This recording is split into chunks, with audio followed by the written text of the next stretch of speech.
Welcome to Constellations, the podcast from Kratos, where industry leaders share their thoughts and experience on the future of space business, policy, and opportunity. If you like Constellations, please support us by giving a rating and review on iTunes. And don't forget to share this podcast online to help our community grow. Welcome to Constellations, the podcast from Kratos. My name is John Gilroy, and I will be your moderator. Our guest today is Christian Patero, founder, CEO, and director of Pacific Broadband Satellite Group. 56 spot beams, 25 countries, and 600 million people with even more performance and capacity on the horizon.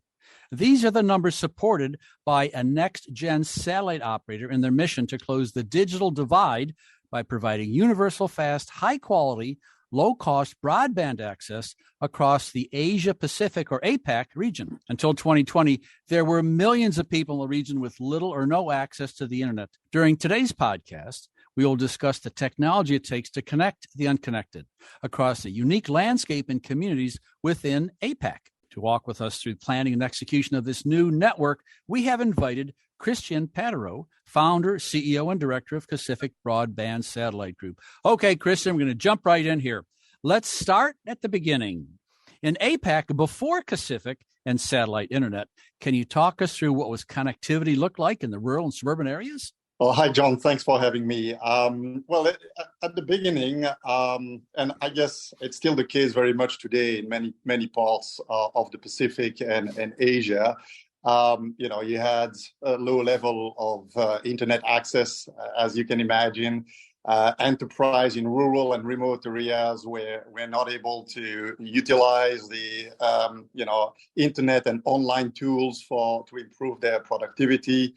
And this was mainly due to the challenging terrain, large distances between activity centers, between villages, between communities, and basically isolating these points of demand for internet. In addition to that, you have vulnerable and unreliable connections.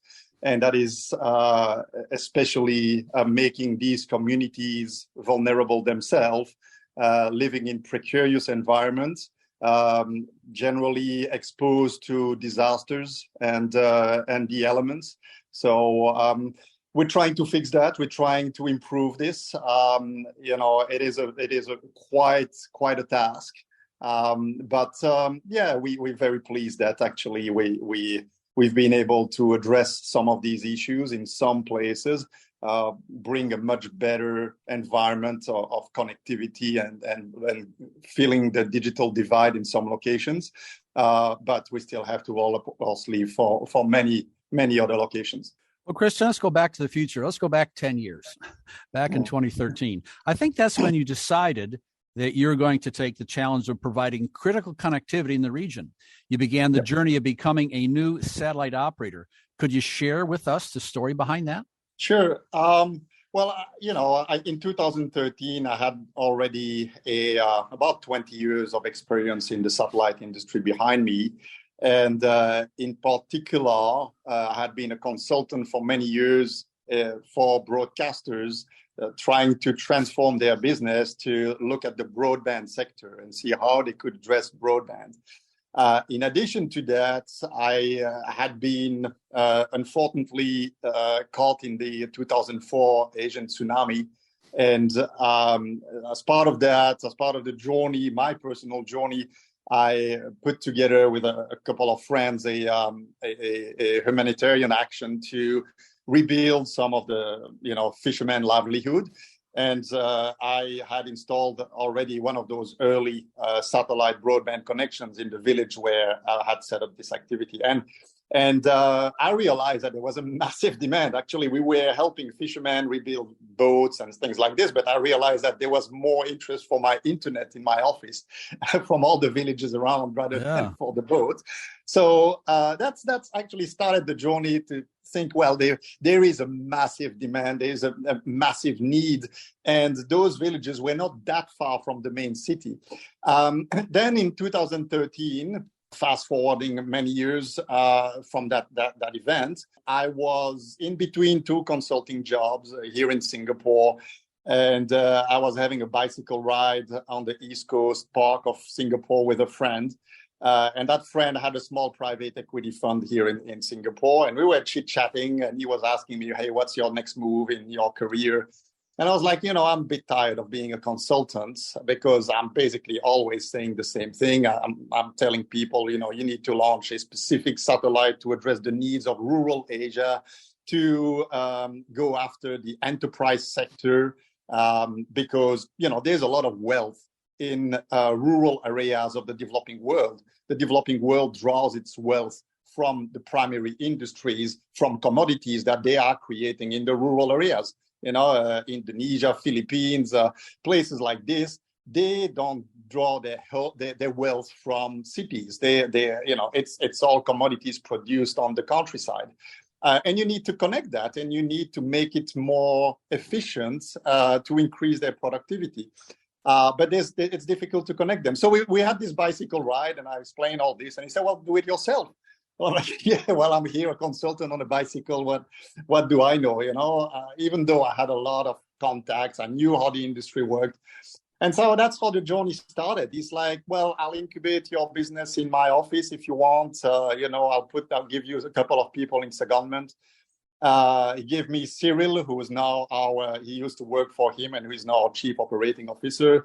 And we snowballed the project from there, from this bicycle ride, and they gave me the guts and the support to start. And it was a wonderful journey. And with the knowledge and the contact I had in the industry, we pushed through a rocky road, but we managed to get to where we are today.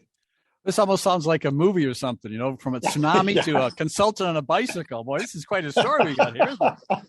So you're riding your bicycle, you look up in the sky and you go, yeah, a satellite network is the answer here. So why is a satellite network ideal for serving the rural and suburban areas of APAC? Yeah. Well, there's in a satellite, you have a built-in distribution network that you absolutely need to penetrate the terrain, all the obstacles, the mountains, the expanse of water between islands. And you can't do this with fiber. You can't do this with microwave because the terrain is too difficult.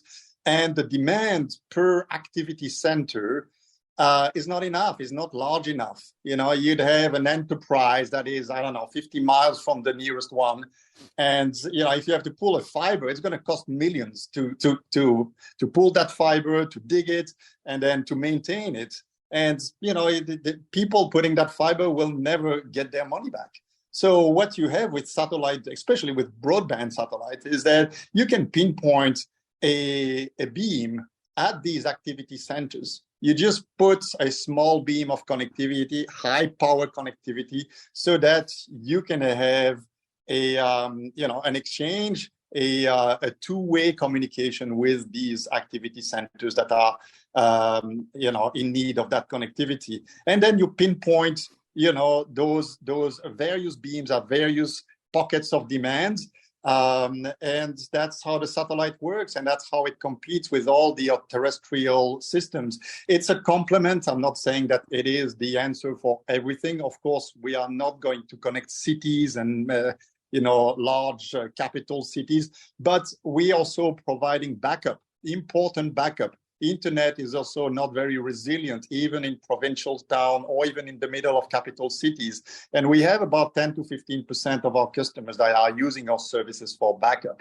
So this is essentially the landscape for satellite. The last little attribute that satellite would bring is the speed of deployment. You have nothing. You bring something there, you bring a terminal, you install it in half an hour. Even in some cases, you push a button and this thing goes alone, motorized, and points at the satellite.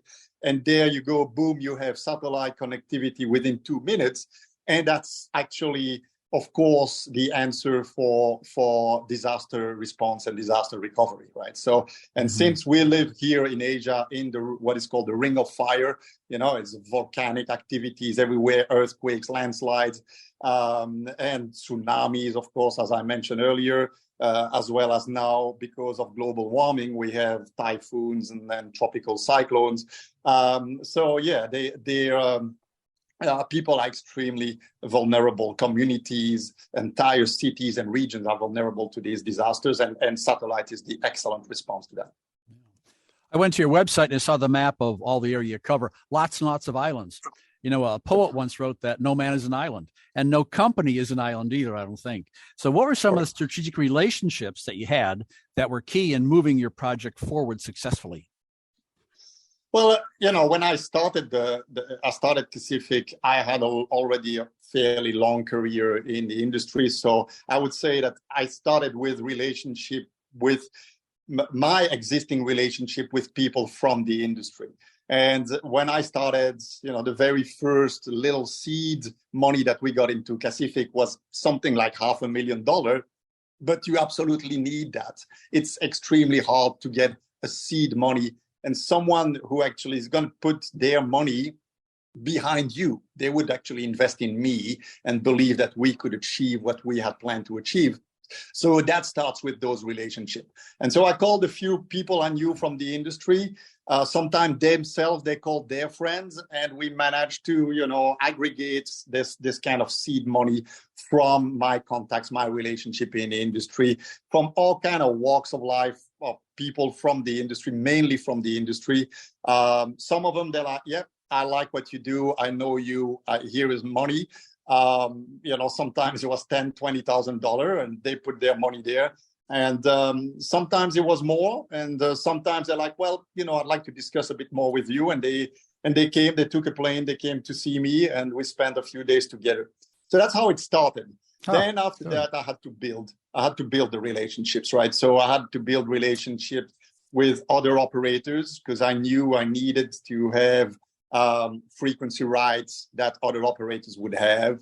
I would have a relationship, of course, that I had, a long time ago with some satellite manufacturers from the days where I had started as an engineer in the industry. So I needed to reactivate those relationships, with the various manufacturers, and that took some time. And then, of course, relationship with customers. We were nowhere. So what I did the very first time, when I got the first little seed money, I went to a Pacific Island Association of Telecom Operators. And I went there with my slides and I said, this is what I want to do.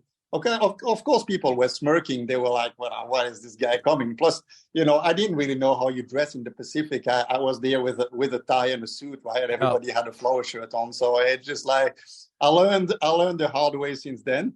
But, that's how I did it. And it's in the end, it was through grit that these relationships happen. And they saw that, me and people surrounding me were holding the distance.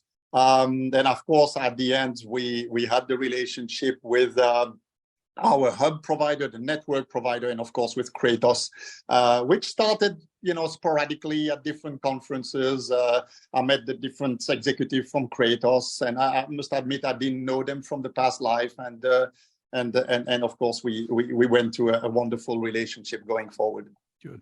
Let's take a moment here and focus on the core components of this new network you're putting together. Can you tell us first about the satellite Pacific One you launched in 2020 and some of the key requirements you needed to support your business case?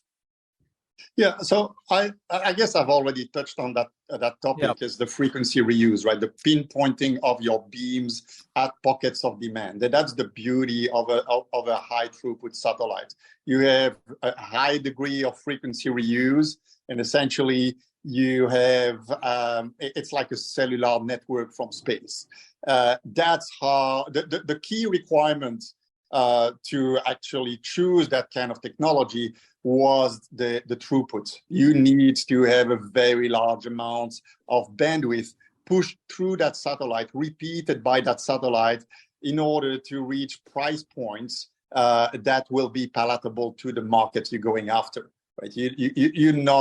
Our plan was to go after not residential end users, enterprise end users. So end users that would have a little bit higher willingness to pay than just residential.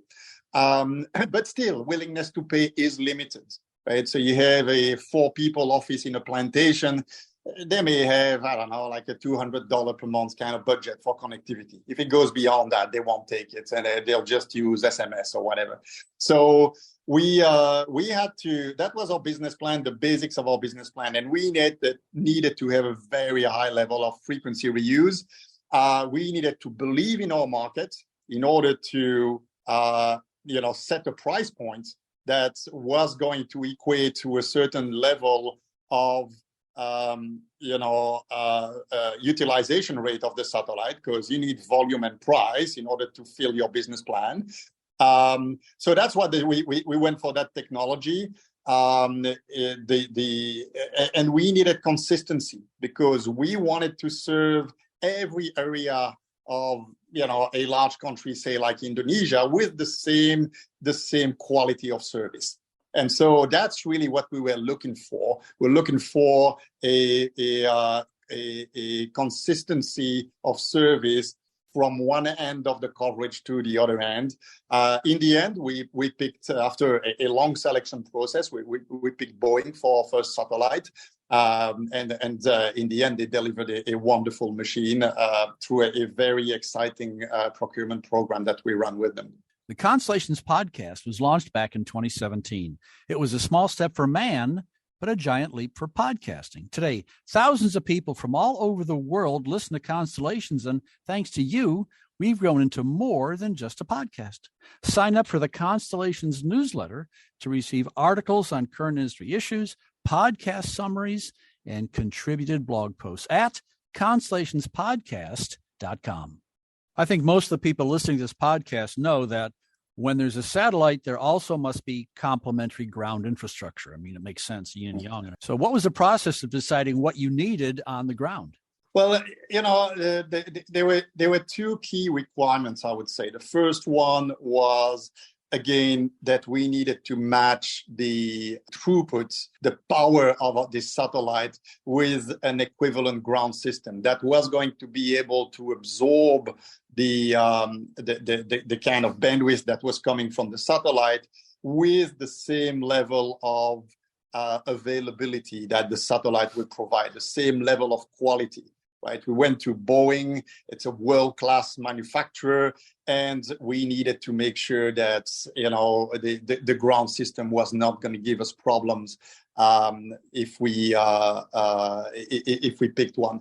So that was one. It was the technology that would actually match the technology of the satellite.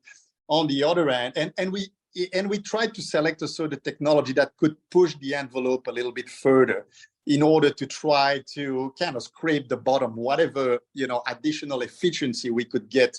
That was important for us because we wanted to push the prices down and have a higher volume. The other part was really to de-risk the project as much as possible. We took enough risk. We took enough risk through the whole journey. We wanted to work with world-class operators, world-class manufacturers, in order to give us the level of quality and resiliency that we needed, and as well as the reputation that was needed for the project to be seen as a reputable, established project. So when we embarked on the selection process for the ground partner, it was a very long journey. The ground partner are, of course, today, ST Engineering iDirect, Kratos. Those are our two main partners for antennas and the network system, but also all the teleport locations that we had to choose. And that was a very difficult journey because, when you choose a teleport location, you need to make sure that this is going to be a home for the next, say, 15 years for these very expensive and delicate machines that you're buying around the world. And you need to put them in an environment where they're going to be well connected, well looked after, where they are going to be able to express their resiliency at their best, and where the weather is going to help it as well, right? So you can't pick a rainy location. Let's focus on some of those machines. So what were some of the key requirements you sought out for your antenna system? One of the key requirements was that the system was going to be stable, right? So we wanted to have the confidence that whoever we worked with had the experience and demonstrated track record that their system was actually something that could hold the distance and be efficient over a long period of time. So when we started the selection process, we immediately weeded out a whole number of players that just couldn't deliver that track record. The other thing that was very important was, the accuracy of the system. Ka band is a very high frequency system. It's a very delicate system. We needed to make sure that, it was going to be very accurate and again, deliver the performance that we wanted. Now, finally, there was a very interesting requirement because after all, despite looking for somewhat dry areas for these teleports, we were still in rainy areas in Southeast Asia. And actually, a lot of people laughed at me when I tried to set up the first Ka band system in Southeast Asia, which is notoriously rainy. So what we needed to do is to have two teleports that would actually do what is called site diversity, and that you could switch at a particular location when rain would hit one of the two locations. So where we operate in, say, Indonesia and Philippines today with teleports that are about, 60, 70 miles apart. So the requirement was, how can we connect these two locations by pushing the traffic through fiber between these locations and essentially switch between these locations seamlessly when rain would hit one of the two places. And that's what actually Kratos was able to deliver with a novel system that they gave us in the early days, which was called SpectralNet. And that is one of the reasons why we chose to go with Kratos. Well, Christian, I'm listening here. It seems like you're a pioneer in many of these areas. And what I know is that anytime an organization decides to build a network to connect a region in a way that hasn't been done before, the process for integration and testing can be challenging. Any challenges you want to bring up maybe in that process? Well, we talked about the rain, so that was probably the obvious one, huh? Yeah, I mean, challenges, they were throes of challenges, of course. One of the challenges is to adapt to the local culture, because you are going to partner for the next 15 years. It's actually very daunting. You go in a country that you don't know, a developing country at that, where infrastructure is not necessarily at its best, where you have all kind of people that come and tell you that they can help you. And what you need is to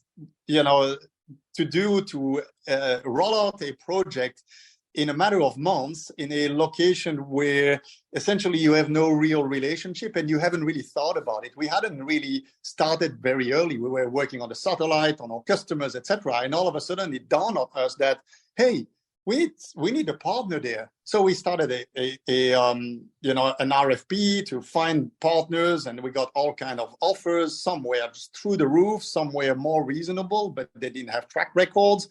And I must say that our manufacturing partners, our equipment partners, such as Kratos, other partners actually helped us in that journey as well, in giving us the confidence that, yes, okay, there's going to be some shortcomings with these partners that we have on the ground, but our partners may fill that gap because they don't necessarily have these experience. Yeah. Earlier in the interview, you mentioned cost, and I think we all know that it's one thing to provide internet service. It's another to do it affordably for the homes, schools, and governments in your coverage area. So what are some of the ingredients that helped to keep this cost low for end users? And I guess I already touched on the different points there. But one is that you have to believe in your market. Mm-hmm. And I had been a consultant for so many years that I was, blindly believing in the models that I had, studied for years on, for different consulting contracts, for my own interest. And I really believed that the demand was there. And actually, I had also some primary research where I actually talked to people, and the result of these analysis resonated with what I discussed with these people. Yes, there was a demand. And so I believed in that demand. I believed I could fill the satellite. And once you believe in your demand and the market you go after, then you can set a price that is much lower, because you say, yes, maybe at first I'm not going to feel it at that level, but eventually I am going to feel it at the level I want. And so in order to feel it at that level, of course, I needed to have a much lower price. And so, it's volume times price. If you believe your volume is going to be higher, you believe you can get much lower price. But in order to achieve the volume, and as I mentioned earlier as well, you need to be able to produce that volume on the satellite with your ground system. And so, again, over the years, as we developed the satellite, we designed it. We had plenty of time as we were financing the satellite to design it until the moment we actually ordered it. And we started really believing that, yes, we can deliver all that throughput, all that volume, and so we can achieve that price. Now, finally, what we wanted to do is actually streamline our entire business around that price so that we were not going to add middlemen. It's very important. We wanted to go as far down the value chain as possible. I know it is an issue in the industry. I've been in this industry for many years. The problem with many operators is that they don't want to compete with their own customers. So you need to find a business model where you can have customers that are a bit higher the value chain, as well as another business model where you allow yourself to go down the value chain on the side of your customers, of your more established customers, without really the feeling that you're competing with them. No. And so we managed to do this, so, and in order to push the volume. Yeah. Christian, lots of hard work is I'm listening to lots and lots of hard work. So let's talk about the benefits, part of the fun part, the good part. So what are some of the ways that reliable, affordable connectivity has benefited these communities within the APAC region? Well, I imagine there would be around 3 pillars, and we've had reviews of, social impact from external consultants who have reviewed exactly what we do. And some of our investors and financiers are very sensitive to that. And there's really 3 pillars. The first pillar is economic development, welfare for populations, and that comes with a low price that Pacific is providing the bandwidth at, and we addressing the price point of affordable bandwidth as defined by UNESCO or ITU. The second pillar would be education. We're connecting today, I think, about 3,000 education institutions, be it elementary school, primary school, all the way up to tertiary education, in rural areas or in the outskirts of cities. And so that fosters, of course, a better, societal fiber with people being better educated in the regional areas where they're living, in rural areas. But also that fosters gender equality because you're educating boys and girls the same way. Now, the final pillar, and I would say this is the most important one, the most obvious, is healthcare. We're connecting about 1,000 healthcare institutions, dispensaries, clinics, all the way to larger hospitals. And we're directly saving lives. I'm quite proud of that. The estimation is that today we must have saved in the order of several thousands of lives just by sometime calling for medevac for critical cases, sometimes for a nurse to be able to call a doctor in a city simply via WhatsApp or Facebook or Messenger or something like that and say, hey, I have a critical case here. I have a difficult birth. I have a young child that hurt himself over a machete, cutting some bamboos, and you need to tell me how to stabilize it. And so we've had direct report of that happening and saving the lives of these people. Oh, great. Earlier in the interview, you mentioned the digital divide. We kind of did that in the introduction here. So if you could, Christian, could you provide some pieces of advice here for new startups, startups that are trying to share your mission of closing the digital divide in other parts of the world? So what advice would you give these new startups? Well, I guess if you try to close the digital divide, you have to put that first. that has to be in the DNA of your business, right? So you can't, look at that and then just, go do defense or multinational corporation network and then say, okay, I'm going to do that as a CSR. No, you need to build your entire business and streamline your entire business around that particular issue, that dilemma. You need to have the right technology. You need to have the business plan, the business model. You need to hire the right people and structure your entire staff and org chart around that, so that you are going to like I said, use a technology that is going to, be low cost enough so that it's going to be affordable. You need to cut the middleman. So, and the entire business has to be streamlined around that. Then the other thing is, it's extremely difficult to actually make money through addressing the digital divide. So you will need a lot of grit. You will need a lot of tweaking of your business plan, a lot of back and forth, a lot of heartaches and headaches, and you have to be prepared to that. It's actually probably one of the most difficult verticals to go after. There's a lot more juicy areas, maybe more attractive, but also more competitive, like connecting aircraft or shipping routes, etc., with satellites. But eventually it pays off, because the grit gives you the competitive moat around your business. Once you've pushed through that and you have all the requirements, you actually, nobody competes with you. Finally, maybe one word is that you have to work with the locals. You can't do it yourself. You'll work with the culture of those communities. And something to be prepared to is that as you provide internet for these communities or for those activity centers, you're going to disturb the status quo. There is status quo in those villages, in those rural areas, and there are people benefiting from that status quo. So you have to be prepared to work with that and work it out without it exploding into your face. Now, Christian, if you look at the world with satellite where we're in right now, it's all full of change, all kinds of changes. And just look at the last 3 years here. In the 3 operational years that you've successfully accomplished this, how has the market demand changed in APAC, and what do you think is driving this demand? Well, I think it's changed because the demand is accelerating.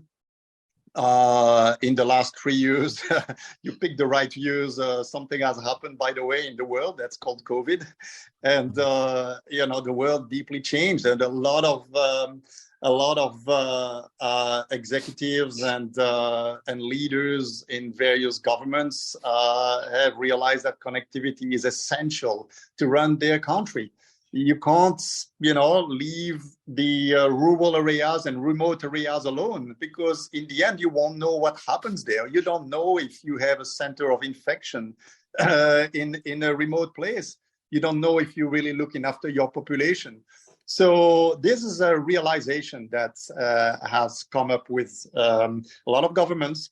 And, I think there are many programs that are now led by governments, as well as communities, associations, intergovernmental organizations that are really pushing for that, where the focus is really on connectivity, because connectivity cuts across so many issues of the world, from healthcare all the way to disasters. So, Christian, we've had quite an interview here today. We've gone from tsunamis to consultants on bicycles to the Ring of Fire. I just want to thank you for sharing your success with our listeners. I'd like to thank our guest, Christian Pattereau, founder, CEO, and director of Pacific Broadband Satellite Group. Thanks for listening to Constellations, the podcast from Kratos. If you like this interview, please subscribe, tell a friend, and give us a review.